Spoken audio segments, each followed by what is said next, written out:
À l'aube du premier jour de la semaine, alors que l'obscurité cédait doucement place à la lumière, Marie de Magdala et l'autre Marie se rendirent au sépulcre, le cœur alourdi par le mystère du silence qui enveloppait la tombe.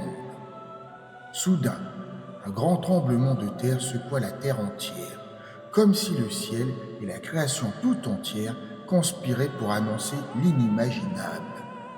Un ange de Yahweh descendit majestueusement du ciel, fit rouler la pierre massive qui scellait le tombeau et s'assit dessus, triomphant. Son apparence éblouissait comme un éclair déchirant la nuit, et son vêtement, d'une blancheur éclatante, surpassait la pureté de la neige fraîchement tombée.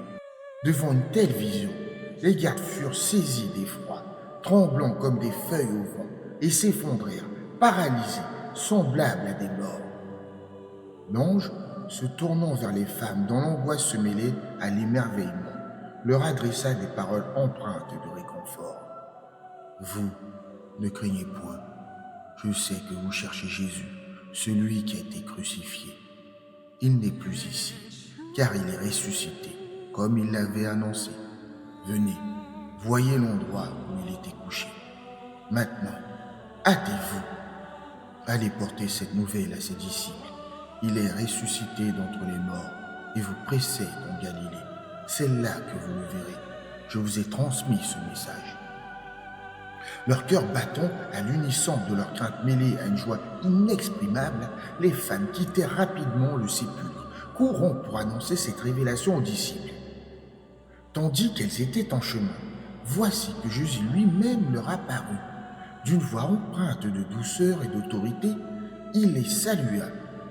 « Je vous salue. » Alors, submergées par une adoration infinie, elles tombèrent à ses pieds, les saisissant avec révérence et se prosternèrent devant lui. Jésus leur dit alors avec bienveillance, « Ne craignez pas, allez dire à mes frères de se rendre en Galilée, car c'est là qu'ils me verront. » Pendant ce temps, certains des gardes, encore sous le choc, se rendirent en ville pour rapporter aux principaux sacrificateurs tous les événements surnaturels qui s'étaient produits.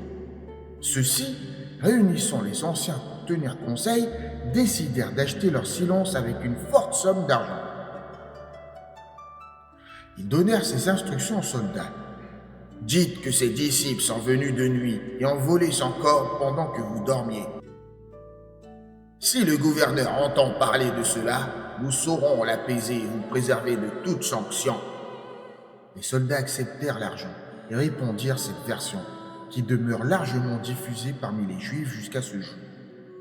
Les 11 disciples, obéissant à la parole transmise par Jésus, se rendirent en Galilée sur la montagne qu'il leur avait désignée. Lorsqu'ils le virent, ils tombèrent à genoux, se prosternant devant lui dans une vénération silencieuse. Mais certains, dans leur humanité, luttaient encore avec des doutes. Jésus s'approcha d'eux et avec une autorité céleste et une douceur infinie, leur déclara « Tout pouvoir m'a été donné dans le ciel et sur la terre.